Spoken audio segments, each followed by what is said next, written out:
peut pas être planté comme ça pour la plantation.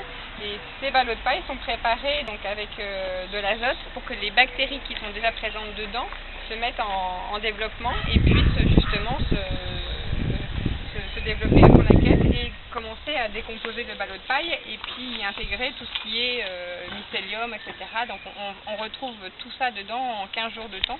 Tout ce qu'on peut trouver dans un bon sol bien travaillé depuis des années, on le trouve en 15 jours dans le ballot de paille. D'accord. Est-ce qu'il y aura des vers de terre, par exemple, oui, après? Parce qu'ils vont venir par la terre. Ah, d'accord.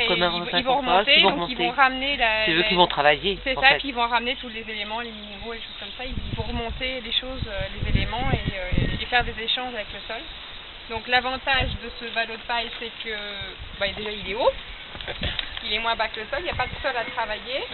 Et puis surtout, l'avantage que j'y vois, c'est quand le sol est pas de bonne qualité chez vous, ça permet...